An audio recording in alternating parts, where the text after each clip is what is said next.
Hello. अस्सलाम वालेकुम sir, Kashmir press news में J&K हैंडीकैप्ड एसोसिएशन के स्टेट प्रेसिडेंट अब्दुल रशीद भट्ट साहब को वेलकम करते हैं सर। Thank you. सर, हम आपसे ये जानना चाहते हैं, 3 दिसंबर जो कि वर्ल्ड डिसेबल डे के तौर पे मनाया जाता है, प्रेस कॉलोनी के साथ साथ दूसरे डिस्ट्रिक्टों में भी हमने एहतिजाज पे हैंडीकैप्डों को देखा है, और उसके बाद जो मेमोरेंडम है और वो सरकार ने उस वक्त एक्सेप्ट किया है, हम ये करेंगे। अब्दुल रशीद भट्ट साहब से हम ये जानना चाहते हैं सर, क्या उस पर अभी तक कुछ कार्रवाई आपको देखने को मिली है सर? जी सर, जैसे कि मतलब आपने बोला है क्या मतलब ये 3 दिसंबर को मनाया जाता है। ये 3 दिसंबर वर्ल्ड डिसेबिलिटी डे होता है जो पूरी दुनिया में मनाया जाता है। Yes sir. यहाँ के लोकल मतलब ऑर्गेनाइजेशन यहाँ गवर्नमेंट लेवल पर भी ये मनाया जाता है, मगर बल्कि J&K हैंडीकैप्ड एसोसिएशन ने आज तक इसको सिर्फ यूनिसिया के तौर पर और एजाज के तौर पर मनाया है। सर इसका कारण क्या है कि ये यहाँ J&K हैंडीकैप्ड एसोसिएशन इसको यूनिसिया के दिन पे मनाई जाती है? इसका मेन मकसद और मेन कारण क्या है सर, आप इसको मतलब यूनिसिया के दिन पे बनाते हैं सर? सर मैं एक बात बता दूंगा आपको कि मैं आपको एक मिसाल दे दूंगा, जैसे कि ईद होती है या त्योहार होता है। Yes sir. ईद या दिवाली होती है जी। हाँ, जैसे कि अगर उस दिन किसी के घर में खाने पीने के लिए कुछ भी ना हो जी तो उसके घर में ईद या दिवाली क्या माने रखते हैं।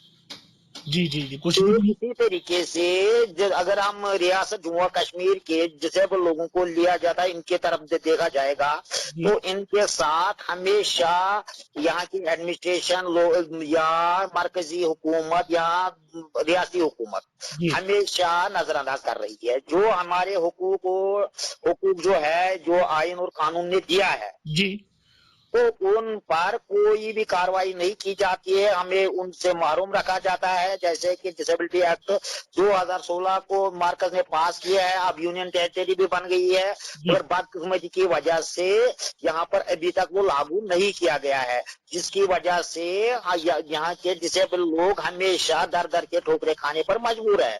यहाँ के लिखे पढ़े जो लोग हैं तो उनकी वजह से भी उनको भी मतलब जैसे लिखे पढ़े लोग हैं उनको भी दर दर ठोकरे खाने पर मजबूर हो रहे हैं, क्योंकि उनको भी रोजगार से मालूम रखा जा रहा है। हमारे मतलब जो भी रिजर्वेशन है उसमें भी मतलब हमें कोई बेनिफिट नहीं मिल रहा है। डिसेबल लोगों को जैसे कि SSR भी मतलब कोई भी फार्म निकालता है कि उसकी वजह से भी उनको फीस रखा जाता है, जबकि डिसेबल लोगों को सरकार की तरफ से माना 1000 रुपया माशरा दिया जाता है, उस पर भी कोई गुजारा नहीं होता है। फिर भी जब सरकार कोई भी पोस्ट निकालते हैं उस पर उनको फीस मांगा जाता है, उसमें भी कोई रियायत नहीं दी जाती है। और रही बात यहाँ के हमारे डिसेबल लोगों के, उनको किसी भी मतलब लेवल पर जी चाहे सरकारी लेवल हो या कुछ भी हो, आपने देखा होगा कि मतलब आजकल मतलब वोटिंग का सिलसिला जारी है और जिस्मानी तौर पर लोगों को मीडिया किस तरीके से पीछे पड़ता है जैसे वो डालने के लिए जा रहे हैं। जी जी जी। और सरकार भी उनको इस वक्त मतलब उनके लिए कहते हैं कि मतलब हमने रैंप रखा है, उनके लिए व्हील चेयर वहां रखा है, इंतजाम रखा है। जबकि अगर बाकी दिनों में देखा जाए, यहाँ के हमारा सिविल सेक्रेटरी है उसमें भी देखो कि डिसेबल लोग जब भी वहां जाते हैं अंदर जाने के लिए उनको कम से कम पौना घंटा लग जाता है चलने में, वहां पर भी उनको कम से कम एक व्हील चेयर रखना चाहिए। जी जी जी। तो जब इलेक्शन के दौर में हम लोग उनको याद आते हैं तो बाकी जब मतलब ये अपने अपने ओहदे संभालते हैं तो उस वक्त क्यों नहीं इनको ये डिसेबल लोगों की याद आती है।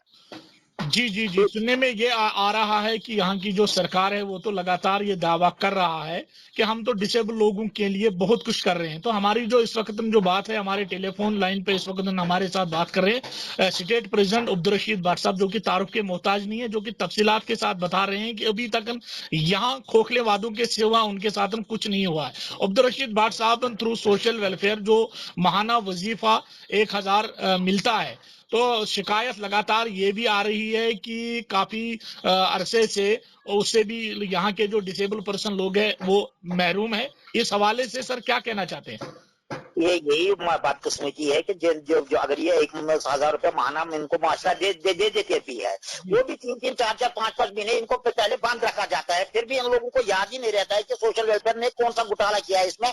उनको ये भी याद नहीं रहता है कि मतलब मार्च इनका हिसाब क्लियर होना चाहिए। जी जी जी। और बदकिस्मती की वजह से कुछ लोगों को ऐसा ही 1-1 साल से मतलब ये पेंशन से महरूम है।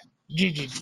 तो इसके वजह से हम मतलब बार बार यहाँ के मतलब एडमिनिस्ट्रेशन, चाहे गवर्नर हो, एलजी हो, गवर्नर साहब था, एलजी था, चीफ मिनिस्टर था, उनसे भी हम मिले हैं, हमें लॉलीपॉप के सिवा कुछ नहीं मिला है। हम मतलब 5 मार्च को मतलब मरकजी वजीर तथावर चंद गहलोत जो है सोशल जस्टिस एंड एम्पावरमेंट मंत्री दिल्ली में, उससे भी मिले, उसने भी यकीन दहानी दी, मगर यकीन दहानी के सिवा हमें कुछ भी नहीं मिल रहा है। तो लास्ट में जो ग्राउंड लेवल पर इनकी मतलब जो ये दिखाते हैं कि प्रिंट और इलेक्ट्रॉनिक मीडिया के लिए की तरफ से लोगों को गुमराह करने के लिए जी, तो उसको ग्राउंड लेवल पर मतलब कोई असर नहीं होता है। ग्राउंड लेवल में इनका 0% काम होता है। तो जी, इसकी वजह से हम बार बार एहतजाज और धरने देने के लिए मजबूर हो रहे हैं सर। तो अभी आपने ये भी कहा कि 2016 जो डिसेबल एक्ट है, अगर कि वो सेंट्रल लेवल के तहत पास किया गया है, क्या कारण है अभी यूटी घोषित होने के बाद यहाँ ग्राउंड जीरो पे वो दिखाई नहीं देता है? उसका मेन कारण क्या है जनाब? मेन कारण है यहाँ का महकमा सोशल वेलफेयर। जैसे कि मतलब असल में कारण ये है कि मतलब यहाँ की जो गवर्नर एडमिनिस्ट्रेशन यहाँ पे मतलब सिविल एडमिनिस्ट्रेशन होती है ना, जब भी होती है सोशल वेलफेयर डिपार्टमेंट में, जब ये कुछ अफसरों को लाते हैं, कमिश्नर सेक्रेटरी या डायरेक्टर को लाते हैं, तो उनको पहले 3-4 महीने इसी में सोचने में लगते हैं कि ये डिपार्टमेंट है क्या। जब वो जान जाते हैं कि मतलब अब इसमें क्या है, इसमें कौन सी क्या प्रॉब्लम है, वैसे ही कुछ मतलब महीने, 4 महीने, 5 महीने के बाद उनको ट्रांसफर किया जाता है, फिर दूसरे को लाता है। यही कारण है असल में यहाँ की गवर्नमेंट जो है, ये मतलब इनको समझ में नहीं आता है कि एक अफसर को एक डिपार्टमेंट से उठा के दूसरे डिपार्टमेंट में लेके जाते हैं, तो उनको यही मतलब होना चाहिए कि कम से कम उनको 1-1.5 साल मतलब गुजारना चाहिए, गुजारने देना चाहिए, ताकि उनको समझ में आ जाए कि मतलब ये डिपार्टमेंट है।